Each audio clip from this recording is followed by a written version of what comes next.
ಸ್ತುತಿ ಮಾಡುವೆ ಕರ್ತನಿಗೆ, ಅದ್ಭುತ ರಕ್ಷಕಗೆ. ಸ್ತುತಿ ಮಾಡುವೆ ಕರ್ತನಿಗೆ, ಅದ್ಭುತ ರಕ್ಷಕಗೆ. ಜೀವಾಂತ್ಯ ದಿನವೆಲ್ಲ ಯೇಸುವಿಗೊಬ್ಬರಿಗೆ, ನನ್ನ ಜೀವಾಂತ್ಯ ದಿನವೆಲ್ಲ ಯೇಸುವಿಗೊಬ್ಬರಿಗೆ.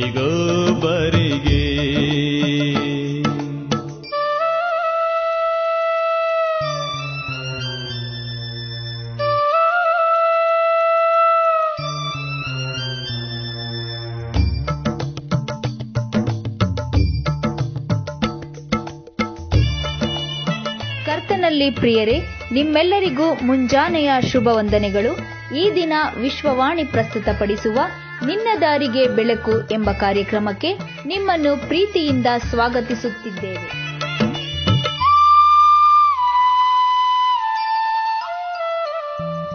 ನನ್ನ ಮನದಲ್ಲಿ ನಿನ್ನ ಮಾತು, ನನ್ನ ಬಾಯಲ್ಲಿ ನಿನ್ನ ಹಾಡು.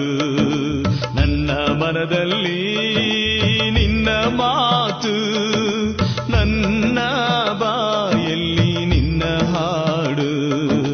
ಸಾರುವೆ ಸುವಾರ್ತೆಯನ್ನು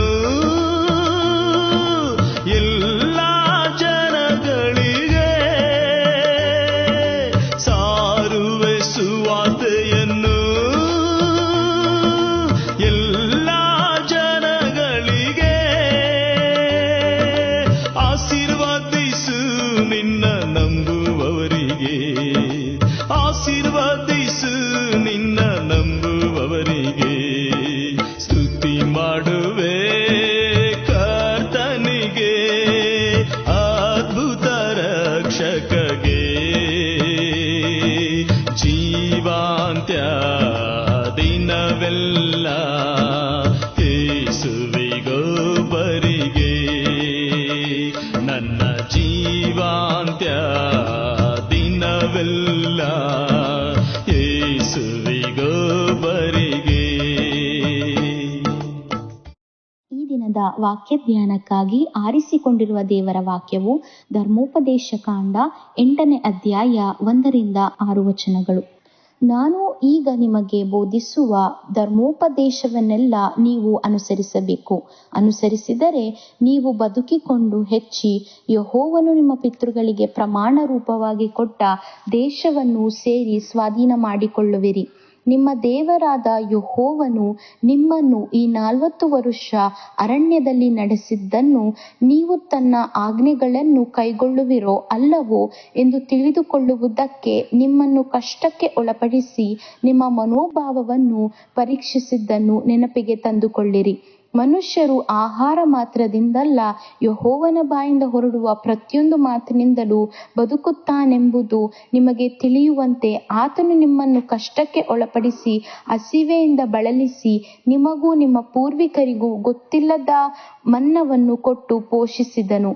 ಈ 40 ವರುಷ ನಿಮ್ಮ ಮೈಮೇಲಿದ್ದ ಉಡುಪು ಜೀರ್ಣವಾಗಲಿಲ್ಲ, ನಿಮ್ಮ ಕಾಲುಗಳು ಹೋಗಲಿಲ್ಲ. ತಂದೆ ಮಗನನ್ನು ಹೇಗೋ ಹಾಗೆಯೇ ನಿಮ್ಮ ದೇವರಾದ ಯೆಹೋವನು ನಿಮ್ಮನ್ನು ಶಿಕ್ಷಿಸುತ್ತಾ ಬಂದಾನೆಂಬುದನ್ನು ನೀವು ಆಲೋಚಿಸಿಕೊಂಡು ಆತನ ಆಜ್ಞೆಗಳನ್ನು ಅನುಸರಿಸುವವರಾಗಿ ಆತನು ಹೇಳಿದ ಮಾರ್ಗದಲ್ಲೇ ನಡೆದು ಆತನಲ್ಲಿ ಭಯಭಕ್ತಿಯುಳ್ಳವರಾಗಿರಬೇಕು.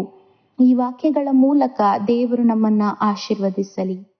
ಕರ್ತನ ಪರಿಶುದ್ಧ ನಾಮಕ್ಕೆ ಸ್ತೋತ್ರವಾಗಲಿ. ಉದಯ ಕಾಲದ ದೇವರ ವಾಕ್ಯ ಧ್ಯಾನಕ್ಕಾಗಿ ನಿಮ್ಮನ್ನು ಪ್ರೀತಿಯಿಂದ ಸ್ವಾಗತಿಸ್ತೇನೆ. ಈ ದಿನ ನಾವು ಧ್ಯಾನಿಸುವಂಥ ವಿಷಯವು ದೇವರ ಪ್ರೀತಿ ಎಂಥದು ಎಂಬುದಾಗಿ. ಧರ್ಮೋಪದೇಶ ಕಾಂಡ 7 ಮತ್ತು 6ನೇ ಅಧ್ಯಾಯವನ್ನು ನೋಡುವಾಗ ಒಂದೇ ಮಾತಿನಲ್ಲಿ ಹೇಳಬೇಕಾದರೆ ನನ್ನನ್ನು ಪ್ರೀತಿಸಿರಿ ಎಂದು ದೇವರು ಹೇಳುವುದನ್ನು ಅಲ್ಲಿ ನಾವು ಕಾಣುವಂತರಾಗ್ತೇವೆ. ಯಾಕೆ ದೇವರನ್ನು ನಾವು ಪ್ರೀತಿ ಮಾಡಬೇಕೆಂಬುದಾಗಿ ಧರ್ಮೋಪದೇಶ ಕಾಂಡ 7ನೇ ಅಧ್ಯಾಯದ 8ನೇ ವಚನದಲ್ಲಿ ದೇವರು ನಮ್ಮನ್ನು ಪ್ರೀತಿಸುತ್ತಾನೆ, ದೇವರು ನಮ್ಮನ್ನು ಪ್ರೀತಿಸಿದ್ದರಿಂದ ದೇವರು ನಮ್ಮಿಂದ ಪ್ರೀತಿಯನ್ನು ಅಪೇಕ್ಷಿಸ್ತಾನೆ ಎಂಬುದಾಗಿ ದೇವರ ವಾಕ್ಯದಲ್ಲಿ ಬರೆಯಲ್ಪಟ್ಟಿದೆ. ಹಾಗಾದರೆ ಭೂಮಿಯಲ್ಲಿ ಯಾಕೆ ನಾವಿದ್ದೇವೆ, ಉದ್ದೇಶವೇನೆಂಬುದಾಗಿ ನಾವು ನೋಡುವಾಗ ಇದಕ್ಕೆ ಉತ್ತರ, ದೇವರು ನಮ್ಮನ್ನು ಪ್ರೀತಿಸುತ್ತಾ ಇದ್ದಾನೆ ಎಂಬುದನ್ನು ತಿಳುಕೊಳ್ಳುವುದಕ್ಕಾಗಿ ನಮ್ಮನ್ನು ಭೂಲೋಕದಲ್ಲಿ ಇಟ್ಟಿದ್ದಾನೆ. ಹಳೆ ಒಡಂಬಡಿಕೆಯಲ್ಲಿ ದೇವರು ಪ್ರೀತಿಸಿದ್ದನ್ನು ಹೊಸ ಒಡಂಬಡಿಕೆಯಲ್ಲಿ ದೇವರು ಆ ಪ್ರೀತಿಯನ್ನು ಸಿದ್ಧಾಂತಪಡಿಸಿದ್ದಾನೆ, ತೋರಿಸಿಕೊಟ್ಟಿದ್ದಾನೆ. ತನ್ನ ಪ್ರಾಣವನ್ನೇ ನಮಗೆ ಕೊಡುವುದರಲ್ಲಿ, ತನ್ನ ರಕ್ತವನ್ನೇ ಸುರಿಸಿದ್ದರಲ್ಲಿ ನಮ್ಮ ಪರವಾಗಿ ಆತನು ಪಾಪ ಸ್ವರೂಪಿಯಾದನು.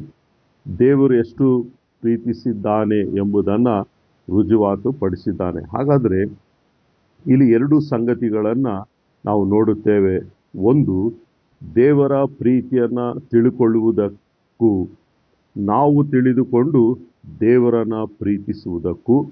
ಎರಡನೇದಾಗಿ, ದೇವರನ್ನು ಪ್ರೀತಿಸುವಾಗ ಇತರರನ್ನು ಕೂಡ ಆ ಪ್ರೀತಿಯಿಂದ ನಾವು ಪ್ರೀತಿಸುವುದಕ್ಕೆ ಈ ಭೂಮಿಯಲ್ಲಿದ್ದೇವೆ ಎಂಬುದನ್ನು ಆತನು ನಮಗೆ ತಿಳಿಯಪಡಿಸ್ತಾನೆ. ಹಾಗಾದರೆ ಪ್ರಿಯರೇ, ನಾವು ಪ್ರತಿದಿನ ಬದುಕಿರುವುದಾದರೆ ದೇವರನ್ನು ಇತರರನ್ನು ಪ್ರೀತಿಸುವುದಕ್ಕಾಗಿಯೇ ಎಂಬುದಾಗಿ ದೇವರು ತಿಳಿಸ್ತಾನೆ. ಅದನ್ನು ಬಿಟ್ಟು ಚಿಂತೆ ಮಾಡುವುದಕ್ಕಾಗಲಿ, ಅಳುವುದಕ್ಕಾಗಲಿ, ಕಷ್ಟಪಡುವುದಕ್ಕಾಗಲಿ, ಸಮಸ್ಯೆಗಳಲ್ಲಿ ಸಿಕ್ಕಿಕೊಳ್ಳುವುದಕ್ಕಾಗಲಿ ಅಲ್ಲ. ಆದುದರಿಂದ ಇದನ್ನು ಇಸ್ರಾಯೇಲ್ ಜನರಿಗೆ ಮನವರಿಕೆ ಮಾಡುವುದನ್ನು 8ನೇ ಅಧ್ಯಾಯದಲ್ಲಿ ನಾವು ನೋಡುವಂತರಾಗ್ತೇವೆ. ಮೊದಲನೇದಾಗಿ, ನಿಮ್ಮನ್ನು ಕಷ್ಟಕ್ಕೆ ಒಳಪಡಿಸಿ ನಿಮ್ಮ ದೇವರ ಉದ್ದೇಶವನ್ನು ಅರಿತುಕೊಳ್ಳಲಿ ಎಂಬುದಾಗಿ ಧರ್ಮೋಪದೇಶ ಕಾಂಡ 8ನೇ ಅಧ್ಯಾಯದ 1ನೇ ವಚನದಲ್ಲಿ ನಾವು ನೋಡ್ತೇವೆ. ನಾನು ಈಗ ನಿಮಗೆ ಬೋಧಿಸುವ ಧರ್ಮೋಪದೇಶವೆಲ್ಲ ನೀವು ಅನುಸರಿಸಬೇಕೆಂಬುದಾಗಿ ವಾಕ್ಯದಲ್ಲಿ ಬರೆಯಲ್ಪಟ್ಟಿದೆ. ಹೌದು ಪ್ರಿಯರೇ, ದೇವರು 40 ವರ್ಷ ಅರಣ್ಯದಲ್ಲಿ ಅವರನ್ನು ನಡೆಸಿದ ರೀತಿ ಮತ್ತು ನಾನು ಅವರನ್ನು ಇನ್ನೂ ಪ್ರೀತಿ ಮಾಡುತ್ತಾ ಇದ್ದೇನೆ ಎಂದು ಅವರು ಮರೆಯಬಾರದು ಎಂಬುದಾಗಿ ಅಲ್ಲಿ ನಾವು ನೋಡುವಂತರಾಗ್ತೇವೆ. ಅದರಿಂದ ಹೊಸ ಒಡಂಬಡಿಕೆ ಭಕ್ತರಾಗಿರುವ ನಮಗೆ ಈ ದಿನ ದೇವರ ಯೇಸು ಸ್ವಾಮಿ ಹೇಳುವಂಥದ್ದು ಮತ್ತಾಯನ ಸುವಾರ್ತೆ 5ನೇ ಅಧ್ಯಾಯದ 19ನೇ ವಚನದಲ್ಲಿ, ಈ ಸಣ್ಣ ಸಣ್ಣ ಆಜ್ಞೆಗಳು ಎಂಬುದಾಗಿ. 1 ಯೋಹಾನ 5ನೇ ಅಧ್ಯಾಯದ 3ನೇ ವಚನದಲ್ಲಿ, ಆತನ ಆಜ್ಞೆಗಳು ಭಾರವಾದವುಗಳಲ್ಲ ಎಂಬುದಾಗಿ ಬರೆಯಲ್ಪಟ್ಟಿದೆ. ಇವತ್ತು ಅನೇಕ ಜನರು ಈ ಆಜ್ಞೆಗಳನ್ನು ಕೈಗೊಂಡು ನಡೆಯುವುದಕ್ಕೆ ಆಗುತ್ತಾ ಇಲ್ಲ. ಯಾಕೆಂದರೆ ಜ್ಞಾನೋಕ್ತಿ 23ನೇ ಅಧ್ಯಾಯದ 7ನೇ ವಚನದಲ್ಲಿ, ಅವನು ತನ್ನ ಒಳಗಿನ ಯೋಚನೆಯಂತೆಯೇ ಇದ್ದಾನೆ ಎಂಬುದಾಗಿ ಬರೆಯಲ್ಪಟ್ಟಿದೆ. ಅಂದರೆ ಮನುಷ್ಯನು ಒಳಗಿನ ಯೋಚನೆಯಿಂದ ಆತನು ಹೊರಬರಬೇಕು. ಕೀರ್ತನೆ 33:11ರಲ್ಲಿ, ಯೆಹೋವನ ಆಲೋಚನೆಯೇ ಶಾಶ್ವತವಾಗಿಯೇ ನಿಲ್ಲುವುದು ಎಂಬುದಾಗಿ ಬರೆಯಲ್ಪಟ್ಟಿದೆ. ಆದ್ದರಿಂದ ಪ್ರಿಯರೇ, ನಾವು ದೇವರ ಆಜ್ಞೆಗಳನ್ನು ಅನುಸರಿಸಿ ನಡೆದರೆ ನಿಜವಾಗಲೂ ನಾವು ದೇವರನ್ನು ಪ್ರೀತಿಸುತ್ತೇವೆ. ಎರಡನೇದಾಗಿ, ನಿಮ್ಮನ್ನು ಕಷ್ಟಕ್ಕೆ ಒಳಪಡಿಸಿದ್ದು ನಿಮ್ಮ ಮುಂದಿನ ಜೀವಿತವನ್ನು ಉತ್ತಮಪಡಿಸುವುದಕ್ಕಾಗಿ ಎಂಬುದಾಗಿ 8ನೇ ಅಧ್ಯಾಯದ 2 ಮತ್ತು 4ನೇ ವಚನದಲ್ಲಿ ಅಲ್ಲಿ ನಾವು ನೋಡ್ತೇವೆ. 4ನೇ ವಚನದಲ್ಲಿ, ಈ 40 ವರ್ಷ ನಿಮ್ಮ ಮೈ ಮೇಲಿದ್ದ ಉಡುಪು ಜೀರ್ಣವಾಗಲಿಲ್ಲ, ನಿಮ್ಮ ಕಾಲುಗಳು ಬಾತು ಹೋಗಲಿಲ್ಲ ಎಂಬುದಾಗಿ ಬರೆಯಲ್ಪಟ್ಟಿದೆ. ಅಂದರೆ ನಾವು ಸ್ವಲ್ಪ ಹೊತ್ತು ನಡೆದರೆ 1 ಗಂಟೆ ಹಾಗೆ ನಿಂತರೆ ಕಾಲು ನೋವು ಬರ್ತದೆ. ಆದರೆ ಇಸ್ರಾಯೇಲರಿಗೆ ದೇವರು ಮಾಡಿದ ಒಂದು ದೊಡ್ಡ ಅದ್ಭುತವೇನೆಂಬುದಾಗಿ ನೋಡುವಾಗ, ಆತನು ಇಸ್ರಾಯೇಲರಿಗೆ ಪ್ರೀತಿಯಿಂದ ಪ್ರಕಟಿಸಿದ ಒಂದು ಸಹಾಯ ಏನೆಂಬುದಾಗಿ ನೋಡುವಾಗ, ದಯೆ ಇದ್ದಿದ್ದರಿಂದ ಕಾಲುಗಳು ನೋವಾಗಲಿಲ್ಲ. ಮರುಭೂಮಿಯಲ್ಲಿ ನಡೆಯಬೇಕಾದ್ರೆ ಅದು ನೆಟ್ಟಗೆ ಇರುವುದಿಲ್ಲ, ಬಹಳ ಕಷ್ಟ. ಆದರೂ ಕೂಡ ದೇವರ ಸಾನ್ನಿಧ್ಯವಿದ್ದಿದ್ದರಿಂದ ಇಸ್ರಾಯೇಲರ ಜೀವಿತದಲ್ಲಿ ಒಂದು ದೊಡ್ಡ ವ್ಯತ್ಯಾಸ ಉಂಟಾಯಿತೆಂಬುದಾಗಿ ನಾವು ವಾಕ್ಯದಲ್ಲಿ ನೋಡುವಂತರಾಗ್ತೇವೆ. ಮತ್ತು 6ನೇ ವಚನದಲ್ಲಿ ನಾವು ನೋಡುವಾಗ, ಆತನ ಆಜ್ಞೆಗಳನ್ನು ಅನುಸರಿಸುವರಾಗಿ ನಡೆಯಿರಿ ಎಂಬುದಾಗಿ ಬರೆಯಲ್ಪಟ್ಟಿದೆ. ಇಲ್ಲಿ ಒಂದು ಎಚ್ಚರಿಕೆಯನ್ನು ಆತನು ಕೊಡುತ್ತಾನೆ. ಸಮೃದ್ಧಿ ಉಂಟು, ಆದರೆ ಯಾವ ಕೊರತೆ ಇಲ್ಲ. ನೀವು ಸುಖದಿಂದಿರುವಾಗ ನೀವು ಸ್ತುತಿಸಬೇಕೆಂಬುದಾಗಿ ದೇವರಲ್ಲಿ ಹೇಳುವುದನ್ನು ನಾವು ಕಾಣ್ತೇವೆ. ಯಾಕೆ ನಾವು ದೇವರನ್ನು ಸ್ತುತಿಸಬೇಕು? 2 ಕಾರಣಗಳು. ಒಂದು, ಸ್ತುತಿ ದೇವರ ಉಪಕಾರಗಳನ್ನ ಮರೆಯದಂತೆ ಅದು ಮಾಡುತ್ತದೆ. ಎರಡನೇದಾಗಿ ಸ್ತುತಿ ಗರ್ವ ಪಡದಂತೆ ಸಹಾಯಿಸುತ್ತದೆ ಎಂಬುದಾಗಿ ವಾಕ್ಯದಲ್ಲಿ ನಾವು ನೋಡುವಂತರಾಗ್ತಿರ್ತೇವೆ. ಹಾಗಾದ್ರೆ ನಮ್ಮ ಜೀವಿತದಲ್ಲಿ ನಾವು ಯಾವಾಗಲೂ ದೇವರನ್ನ ಸ್ತುತಿಸುತ್ತಾ ಪ್ರೀತಿ ಮಾಡುತ್ತಾ ನಾವು ಆತನನ್ನ ಮಹಿಮೆ ಪಡಿಸುತ್ತಾ ನಾವು ಜೀವಿಸುವುದಾದ್ರೆ ದೇವರ ಆಶೀರ್ವಾದಗಳನ್ನ ಪ್ರತಿನಿತ್ಯವೂ ನಾವು ಅನುಭವಿಸುವಂತರಾಗಿರ್ತೇವೆ. ಆದುದರಿಂದ ನಾವೆಲ್ಲರೂ ದೇವರ ಮಾತುಗಳನ್ನು ಅನುಸರಿಸುತ್ತಾ ಮತ್ತು ದೇವರನ್ನ ಪ್ರೀತಿಸುತ್ತಾ ನಾವು ಜೀವಿಸೋಣ. ದೇವರ ವಾಕ್ಯಗಳ ಮೂಲಕ ನಮ್ಮನ್ನೆಲ್ಲ ಆತನ ಆಶೀರ್ವದಿಸಲಿ. ಪ್ರಾರ್ಥನೆ ಮಾಡೋಣ. ನಮ್ಮನ್ನು ಬಹಳವಾಗಿ ಪ್ರೀತಿ ಮಾಡುವಂತ ನಮ್ಮ ಪರಲೋಕದ ತಂದೆಯಾದ ದೇವರೇ, ಉದಯ ಕಾಲದಲ್ಲಿ ನೀನು ಕೊಟ್ಟಂತ ಆತ್ಮಿಕ ಆಹಾರಕ್ಕಾಗಿ ನಿನಗೆ ಸ್ತೋತ್ರ ಸಲ್ಲಿಸ್ತೇನೆ.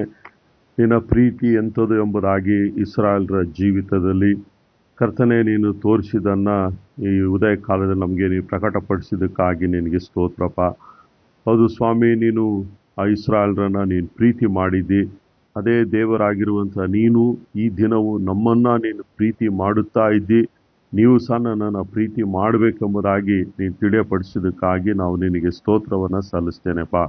ನೀ ಕೊಟ್ಟಂಥ ಆಜ್ಞೆಗಳನ್ನು ನಾವೆಲ್ಲರೂ ಕೈಗೊಂಡು ನಡೆಯುವಂತೆ ಪ್ರತಿನಿತ್ಯ ಪ್ರತಿ ಕ್ಷಣದಲ್ಲೂ ನಿನ್ನನ್ನು ನಾವು ಪ್ರೀತಿ ಮಾಡುತ್ತಾ ಒಂದೊಂದು ದಿನವೂ ನಿನ್ನ ಕೃಪೆಯ ಮೂಲಕವಾಗಿ ಕೊಡಲ್ಪಟ್ಟಂಥ ಈ ಆಯುಷ್ ಕಾಲದಲ್ಲಿ ಕರ್ತನೆ ಈ ಲೋಕದಲ್ಲಿ ಸ್ವಾಮಿ ನೀನು ಬಯಸುವಂಥ ರೀತಿಯಲ್ಲಿ ನಾವು ಜೀವಿಸ್ಲಿಕ್ಕಾಗುವ ಹಾಗೆ ನೀನು ಕೃಪೆ ಕೊಡು ಸ್ವಾಮಿ. ಇನ್ನು ನಾವು ಒಳಗಿನ ಯೋಚನೆ ಅಂತ ಇರುವುದಾದರೆ ದಯಮಾಡಿ ಅದರಿಂದ ನಾವು ಹೊರಬರಲಿಕ್ಕಾಗುವ ಹಾಗೆ ನೀನು ಕೃಪೆ ಕೊಡು ಎಂಬುದಾಗಿ ಸಮಯದಲ್ಲಿ ಪ್ರಾರ್ಥಿಸ್ತೇನೆಪ್ಪ. ವಿಶೇಷವಾಗಿ ಈ ಸಮಯದಲ್ಲಿ ಬಿತ್ತಲ್ಪಟ್ಟಂಥ ವಾಕ್ಯಗಳು ಕೇಳಂಥ ಪ್ರತಿಯೊಬ್ಬೊಬ್ಬರ ಜೀವಿತದಲ್ಲಿ ಅದು ಫಲಭರಿತವಾಗಿ ಫಲಿಸ್ಲಿಕ್ಕಾಗುವ ಹಾಗೆ ನೀನು ಕೃಪೆ ಕೊಡು. ವಿಶೇಷವಾಗಿ ಕರ್ತನೆ ಸಮಯದಲ್ಲಿ ವಿಶ್ವಾಣಿ ಸೇವೆಗಾಗಿ ಸೇವಾ ಕಾರ್ಯಗಳಿಗಾಗಿ ಪ್ರಾರ್ಥನೆ ಮಾಡ್ತೇನೆ. ಅದಕ್ಕಾಗಿ ಶ್ರಮಿಸ್ತಿರುವಂಥ ಎಲ್ಲ ಸೇವಕರುಗಳಿಗಾಗಿಯೂ ನಾಯಕರುಗಳಿಗಾಗಿ ನಿನಗೆ ಸ್ತೋತ್ರ ಸಲ್ಲಿಸ್ತೇನೆ. ಅವ್ರು ಕೊಟ್ಟಿರುವಂಥ ದರ್ಶನವು ಕರ್ತನೆ ಅದು ನಿನ್ನದೇ ಅಂತ ಸಮಯದಲ್ಲಿ ಅವೆಲ್ಲವನ್ನ ನೆರವೇರಿಸಲಿಕ್ಕೆ ಬೇಕಂತ ಕೃಪೆಯನ್ನ ನಿನ್ನ ಆತ್ಮನ ಬಲವನ್ನ ನೀನು ಅನುಗ್ರಹಿಸಿ ಎಂಬುದಾಗಿ ಸಮಯದಲ್ಲಿ ಪ್ರಾರ್ಥಿಸ್ತೇನೆಪ್ಪ. ಎಲ್ಲರಿಗೂ ನೀನು ಕೊಟ್ಟಂಥ ಒಳ್ಳೆ ಆರೋಗ್ಯಕ್ಕಾಗಿ ಸ್ತೋತ್ರಪ್ಪ. ಕರ್ತನೆಯ ಸೇವಾ ಕಾರ್ಯಗಳು ಸ್ವಾಮಿ ವೇಗವಾಗಿ ನಡೀಲಿಕ್ಕೆ ಯಾವ ಕೊರತೆ ಇಲ್ಲದ ರೀತಿಯಲ್ಲಿ ಸಮೃದ್ಧಿಯಾಗಿ ಎಲ್ಲವನ್ನು ಕೊಟ್ಟು ನೀನು ಆಶೀರ್ವದಿಸಿ ಎಂಬುದಾಗಿ ಸಮಯದಲ್ಲಿ ಪ್ರಾರ್ಥಿಸ್ತೇನೆಪ್ಪ. ಈ ದಿನ ಜನ್ಮದಿನ ವಿವಾಹ ವಾರ್ಷಿಕೋತ್ಸವನ ಆಚರಿಸಿಕೊಳ್ಳುವಂತೆಲ್ಲ ನಿನ್ನ ಮಕ್ಕಳ ನಿನ್ನ ಮುಂದೆ ನಾವು ನೆನಪು ಮಾಡಿಕೊಳ್ತೇವೆ ಕರ್ತನೆ. ಹೊಸ ವರ್ಷದ ಹೊಸ ಆಶೀರ್ವಾದವನ್ನು ತುಂಬಿಸು, ಅವರೆಲ್ಲ ಇಷ್ಟಾರ್ಥಗಳನ್ನು ನೆರವೇರಿಸು, ಅವರೆಲ್ಲರೂ ಆತ್ಮಿಕ ಮಕ್ಕಳಾಗಿ ಕರ್ತನೆ ಸ್ವಾಮಿ ಆತ್ಮಿಕ ಆಶೀರ್ವಾದವನ್ನು ಹೊಂದಿಕೊಂಡು ಬೆಳಕಿನ ಪಾದೆಯವರು ಕಂಗೊಳಿಸ್ಲಿಕ್ಕಾಗುವ ಹಾಗೆ ಕೃಪೆ ಕೊಡು. ಆ ರೀತಿಯಲ್ಲಿ ನೀನು ಮಾಡುತ್ತೀಯ, ಅದಕ್ಕಾಗಿ ನಿನಗೆ ಸ್ತೋತ್ರ. ಯೇಸು ಸ್ವಾಮಿ ಹೆಸರಲ್ಲಿ ಪ್ರಾರ್ಥನೆಯನ್ನು ಬೇಡಿ ಹೊಂದಿದ್ದೇವೆ ನಮ್ಮ ತಂದೆಯೇ, ಆಮೇನ್.